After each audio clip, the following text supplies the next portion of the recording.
आपको कि कुछ बैंकों की सर्विस अच्छी होती है, इस कारण उनकी पेंशन स्पर्श सभी को जो पेंशन देता है, सभी बैंकों को एक साथ ही देता है, ऑल बैंकों को।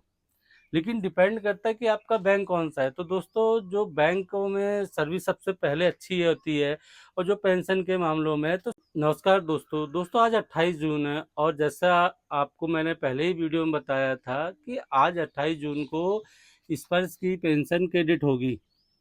तो दोस्तों आप स्क्रीन में देख सकते हैं स्पर्श की पेंशन क्रेडिट होना शुरू हो गई है। हाँ, अब कुछ व्यूअर बोलेंगे कि सर हमारी पेंशन तो नहीं आई, तो आप थोड़ा वेट कर लीजिए। दोस्तों शाम तक तो वेट कीजिए, शाम तक वेट कीजिए, आपकी पेंशन आ जाएगी क्योंकि स्पर्श ने पेंशन देना चालू कर दिया है।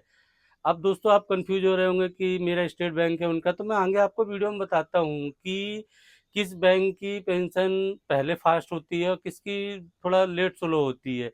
तो दोस्तों पेंशन तो क्रेडिट आना शुरू हो गई तो धीरे धीरे सभी की आ जाएगी। दोस्तों जैसा आप शाम तक वेट करते हैं तो दोस्तों उसमें भी एक चीज़ है कि आप मैसेज का मत वेट कीजिए।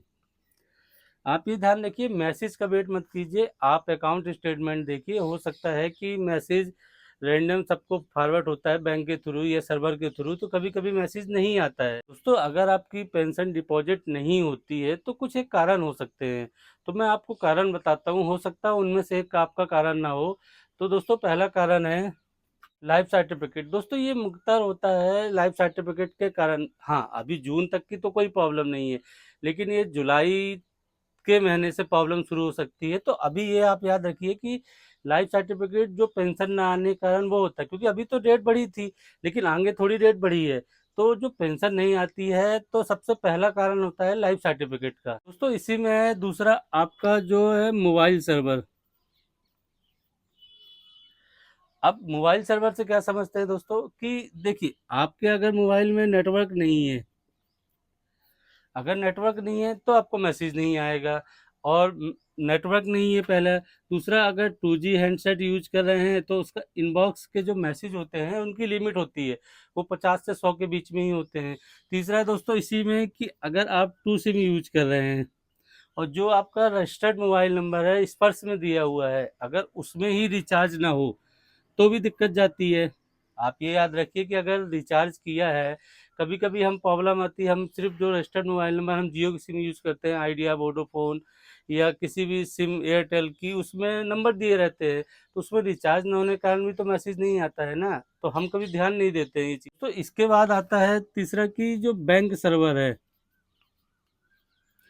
अब दोस्तों आपकी ये चीज़ें तो क्लियर रही, लेकिन कभी कभी क्या होता है बैंक की भी तो प्रॉब्लम होती है कि अब स्पर्श ने तो आपकी पेंशन बैंक को भेजी, लेकिन जब बैंक आपको मैसेज देगा या क्रेडिट करेगा जब भी तो आपके अकाउंट में क्रेडिट होगी, क्योंकि जो ये निफ्ट से ट्रांसफ़र हुई तो इसकी तो बैंक को फीड करनी पड़ेगी ना, आपके जितने अकाउंटों में लिस्ट वाइज दिया तो आपके अकाउंट में क्रेडिट होगी।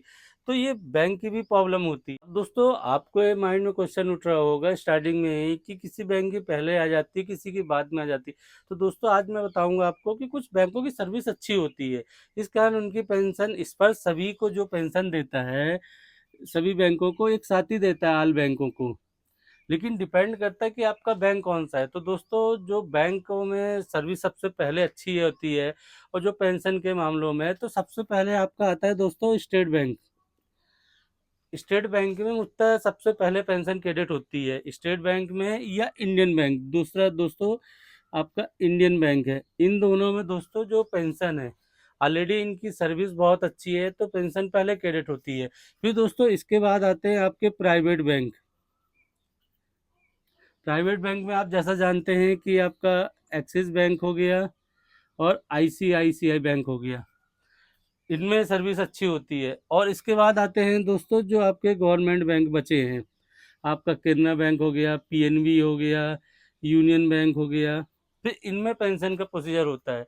तो दोस्तों आप ये डिपेंड कीजिए, ये मत सोचिए कि मेरे साथ वाले की पहले आ गई। हो सकता है कि उसका अकाउंट SBI में हो, आपका केनरा में हो, PNB में हो या किसी और बैंक में हो। हाँ कभी कभी क्या होता है कि दो सेम बैंकों में अगर आप दोनों की पेंशन आती है तो आपके मैसेज का या किसी चीज़ का फॉल्ट हो सकता है। आइए दोस्तों जो पेंशन संबंधित थी कन्फ्यूजन अब दूर हो गई। हाँ आपको अभी भी कुछ कन्फ्यूजन है तो आप वीडियो के नीचे कमेंट्स कीजिए, मैं रिप्लाई देने की कोशिश करूंगा। मिलते हैं एक नए वीडियो में। नमस्कार दोस्तों।